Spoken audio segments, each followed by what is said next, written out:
Wake up, rethink the status quo. When you get your money right, then you're the one who runs your life. Come build a wealthy spirit with Sammy and Michelle. Today, Michelle and I are going to be talking about how to calculate your net worth. And I know what you're thinking. Calculate my net worth? I don't want to be Scrooge McDuck like, let me count my gold coins and see how many I have. Is that an Irish duck? I think I'm getting Scrooge McDuck, and the Lucky Charms guy confused. I'm glad that we were able to offend every person with a pot of gold. But I agree with what you're saying, Sammy. I mean, I think you bring up a great point there. It's like, when you have a pot of gold, sometimes people trying to offend you just because you want to count it. But the thing is, there are so many benefits to calculating your net worth. It helps keep you on track, and that's why we want to talk about it today. We want to talk about why you should track your net worth, how to track your net worth, and the benefits of doing so. And even though your fictional characters, Sammy, seem like a little out there, I do agree. Just because you are counting your money does not mean you are Scrooge McDuck or the most paranoid of them all, Lucky McCharms. Yeah, just because you're counting money doesn't mean you're going to spend your whole life looking for the end of the rainbow. I think the kids are trying to steal his gold. Protecting assets. That's a different podcast, actually. Let's get into it. In another way, I don't want to sound like Scrooge. I want to first talk about AirHelp, our partner for this episode. Here's the thing. You buy a plane ticket. You fly across the country or the world. Then you're at the airport. Your flight is delayed. I found this happen to me so many times, Sammy. For some reason, specifically when we were living in the desert and I needed to get home by a certain time. Otherwise, I was afraid I'd be driving through night, dodging desert bears and sandstorms. But I digress. Our partner AirHelp is here to help you. If you are somebody who is a frequent flyer or just flew once and you had very bad luck, pay attention. AirHelp knows that for a lot of different countries, the US, Brazil, different countries in Europe, you have air passenger rights. So if there are some sort of obscene cancellations, like there recently was with a certain airlines in the Southwest, you might want to actually get some of those compensations that you're entitled to. And yet, if you try to call these airlines, if you try to do their chat thing, it can be an absolute headache. Maybe you don't have time. But like Scrooge, you want to get your money back. You go, you give AirHelp your information, your boarding pass, your travel info. They go, they fight the fight for you. They let you know, hey, we were able to get you some compensation. You only pay them if they're able to do so. So if that's something you're interested in or you think might be a problem you will run into, go to our show notes, bookmark our link, save it for that moment. You will be happy that you have it. Back to today's topic, tracking your net worth. Before we even get into it, we should probably discuss what your net worth is. Investopedia has this really great piece, Net Worth, What Is It and How to Calculate It, where you can really get into the fine details. And we'll be talking about that today. But to quote them, net worth is the value of the assets a person owns minus the liabilities they owe. So we're looking at the money that you have and the money that you owe, your debts. It sounds fancy, but we're talking about simple addition here. From there, it's also important to know why calculate your net worth. Why sit there and actually go through your different accounts, go through your different debts, and think about how much money you have. Like Sammy said at the beginning, sometimes I can feel like Scrooge. People think, oh, why should I be so fixated on my money? And I actually think there are a few different reasons why it's so important. You know, Michelle, when I started my financial independence journey, I started tracking my net worth. The reason I found it so helpful is because at that time, my net worth was actually negative. Even though I had saved some money into my 401k account, I had negative $165,000 in student loan debt. So yeah, that addition equation was still negative and it was kind of depressing. But I knew I wanted to track my net worth so that I can see how I progressed over time. Because with saving money and investing money, my net worth was slowly increasing. And I wanted to have a way to see that progress. Sammy, that reminds me, of a quote from our favorite Bill Gates. Most people overestimate what they can do in a year and underestimate what they can do in 10 years. It sounds like when you started calculating your net worth, this is the same that's true for me. You have a little bit of faith that something is going to happen, but the magic is like in your first year, you're like, okay, maybe the market's going up and down. I'm seeing a little bit of fluctuation, and you start to see a little bit about how the market is moving and how your money is moving. But over 2 years, 3 years, 4 years, 5 years, 10 years, you've been tracking that whole time. You start to see how you're making progress. You start to really believe like, wow, my money that I'm investing, my money that I'm putting in certain pockets is doing really well. And I'm paying off my debts. I can see the reward of bringing that number down. And overall, I see how my net worth ideally is going up. And you might even catch some mistakes. Like say, I don't know, you bought a ton of marijuana stocks that are now worth nothing. There are lessons to be learned in tracking your net worth. There's nothing that makes me appreciate that Bill Gates quote more than my net worth. Because now that I reflect on it, I actually started tracking my net worth in 2019. 5 years ago now. Ooh, half a decade. Yes, and I remember the first time that net worth was a positive number. And then when I hit my first 100K and so forth from there.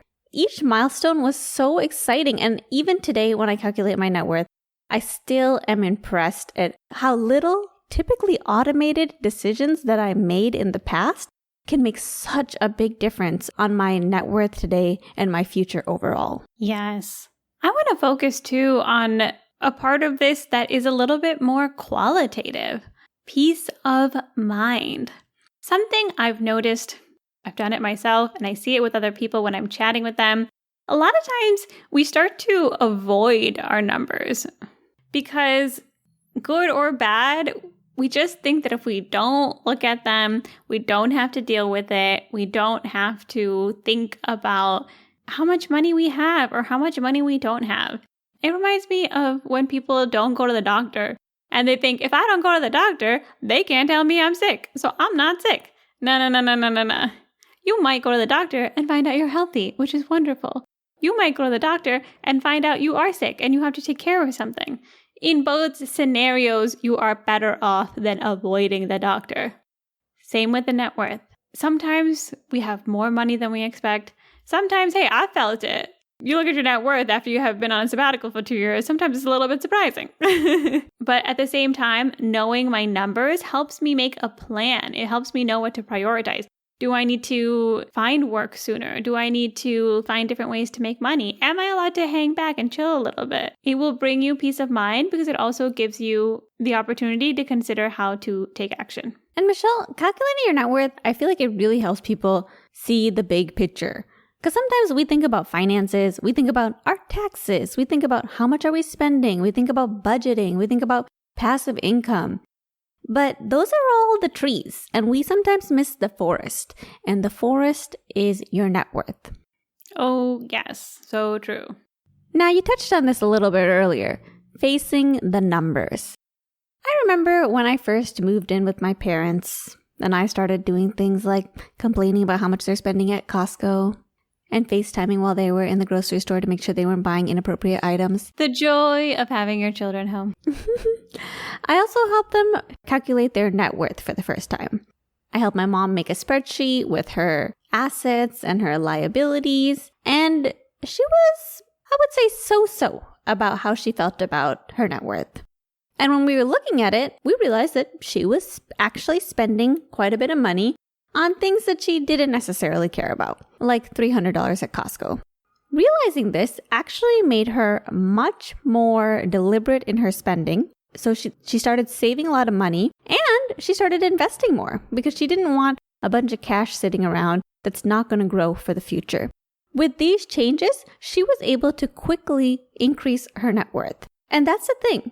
This knowledge can lead to changes that can actually lead to changes in your finances quite quickly. I think a great part too about facing the numbers, Sammy, is that when you're going through and calculating your net worth, you are also going into every single account, every checking, every savings, your HSA, and you are tracking all of the little changes that are happening. And I don't know about you, Sammy, but sometimes I have found some changes that I am not thrilled about. For example, when my HSA was switching banks and I noticed all of a sudden randomly I was getting a $5 fee, I was like, why is my HSA $5 less than last month? That's strange. Oh, they got a fee now. Called my HSA, figured out what happened. Was not happy, but I knew I could make some changes. When you have to actually physically go in and make those changes and see how things are changing month over month or every few months, it helps you catch all of the little things that are going on in your bank account. So now let's talk about actually calculating your net worth and how to do it. Gotta be a freak in the sheets. The Google Sheets, the Excel sheets, whatever is your preferred spreadsheet. For me, I made 2 columns. One column listed my assets. For me, that was my savings accounts, my investment accounts, my tax advantage accounts through work, my HSA. If you're someone who owns a home, that would be in this category. I don't include cars because they're depreciating assets and I just don't. Yeah, I don't include my car either. You can do whatever you want with that, but let's be real. The car is for driving, not necessarily for making money. Maybe if you paid off your car and you really want to keep track of like how much you could sell it for, I guess you could. But I think if you're not planning to sell your car, it's kind of irrelevant. Yes. And then I made another column with my debts. For me, my student loans. And I put my credit card there. Even though I do pay off my credit card every month, maybe at the time that I'm checking my credit card balance, there may be a little balance on there. So I write what that is into the spreadsheet so that way that can be accounted for. That's it. You just take those assets, your savings, your house, your money, your bonds, whatever, all of those things, and then you take out your debts, the money that you owe. Exactly. And on spreadsheets, you can usually do a simple sum equation and click whatever box is the sum for the assets and then the box that's the sum for the debts and add those two together to get your net worth. But mine is just a template that I have. It's bank 1 checking, bank 1 savings, bank 2 savings, bank 2 checking, HSA, any stocks I have from different companies, any investments I have across my different banks, my 401k, my Roth, those are in different banks. I'm going to tell you something. Calculating my net worth made me appreciate how many freaking banks my money is in. Just because it gets put into these different places when I'm working at my employer. Yeah, sometimes, I'll be honest, I myself has opened up a new bank, but it's good to know because it's not just wrangling up the banks, getting all those one-time passwords, getting all that started. It doesn't take that much time, but it reminds me that there is money in a lot of different places. This is actually a great point because this is like a benefit of tracking your net worth that may be forgotten is that, we all change jobs. Maybe the old job changes the provider that manages the 401k. This kind of helps you stay on top of like every single place where you have money because the older you get, the more places things are. And honestly, you can literally forget a place that has like a few 10, 20 grand in there. You're like, oh yeah, I like completely forgot about that bank. So if you have a net worth document, that helps keep track of everything too. Just like overall, where's your money in general? Let me tell you something. If you have an HSA, a health savings account, you have probably experienced what I have over the last decade, which is that banks, they change all the time. It'll be some random bank of HSA, and then next thing you know, it's like a different bank, financial something or another. If you're lucky, eventually it goes to a real bank. But I noticed when I wasn't tracking my net worth, I sometimes wouldn't have an account at the proper banks, or I wouldn't have the right cards because I wasn't keeping up with my mail and keeping up with all these changes that was happening. So yes, it's important to know because things shift hands. And to be honest, banks aren't perfect. They are not perfect. Let me tell you, right now I am dealing with a very controversial situation where the bank has for some reason put the actual name of the account holder as a different person's name. Everything is still under me, my address, my information. The statements still come under my name. But they're like, oops, we accidentally put her name on your account. And they're having issues changing that.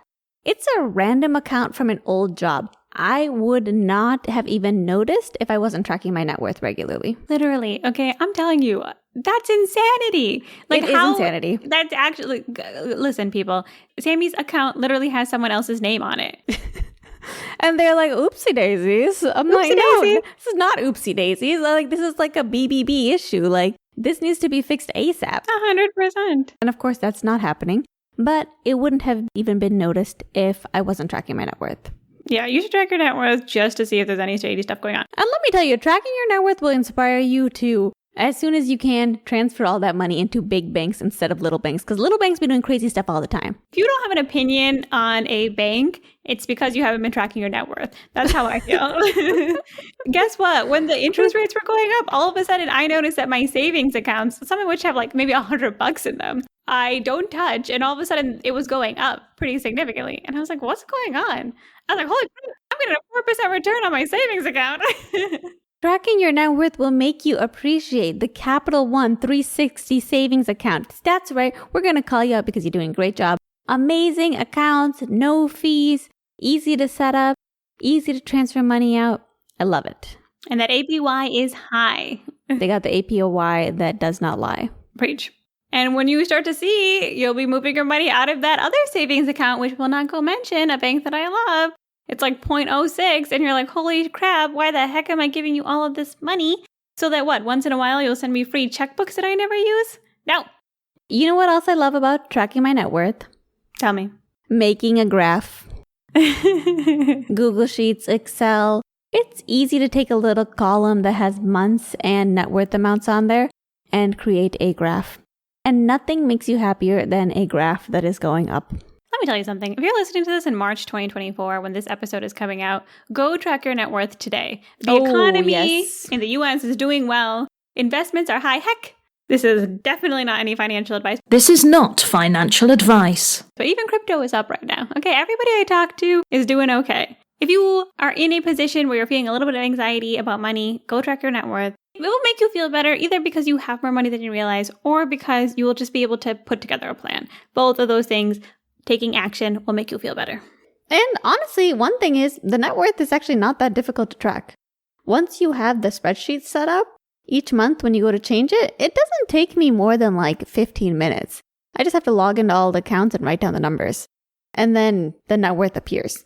It's probably one of the easiest financial things to monitor. If I trusted the banks to keep my password on my computer, I would do it a lot faster too. But even with having to go to my phone and get all the passwords and do all that stuff, it still takes me very little time. In fact, I got to put it on my calendar to make sure I'm consistent about it because I just kind of do it when I remember, which is relatively frequently, but every now and then I'll realize I've gone like half a year without it.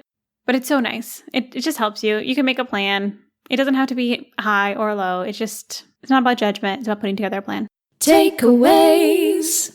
Takeaways for this episode. Your net worth is your assets combined with your debts. Knowing your net worth is important because it helps you see the big picture. It helps track your progress. And I love this quote, you can't improve what you don't measure. If you are tracking your net worth, honestly, even if you're just go ahead and you're like, I'm just going to track it. I'm just going to track it. I'm not going to make any changes. I still think it will get better. It's just one of those things that will inspire you to make changes. Community time. Before we say goodbye, it's our community time. You know, Sammy. Yes. I have a super exciting metric for us to celebrate. What is that? We have crossed over 100 subscribers on our newsletter. Ooh. Bing, bing, bing, bing, bing, bing, bing. And our newsletter, buildawealthyspirit.com. You can go, you can subscribe, you can comment, you can let us know your thoughts and feelings on these episodes. You can get a shout out in our community time right here. We love the compliments. Words of AF. It's our love languages. Mm-hmm. Yes. Gifts too, if you want to send Sammy something. Touch. Don't bother. We have our newsletter, and actually it's so awesome because a lot of you will respond, like email us back on our newsletter, let us know that you enjoy what we're talking about or what we're writing. We've been having a lot of fun with it. I think we originally thought we would just share show notes, but actually a lot of times I find that after recording and editing the episode, I'm writing the newsletter and I just have more thoughts I want to share, just like a little story that came up. I've been really having fun with it, and it's always so fun to see you guys comment on it. So check in our show notes or go to buildawealthyspirit.com. You are able to follow us there. You can comment. You'll get all of the links to anything we ever reference, all of our pieces that we talk about, some of the random stuff. You know, if we quote a song, we'll throw it in there too. Check it out, buildawealthyspirit.com. And most importantly, be sure to join us next week as we put down the rulebook and we rethink the status quo.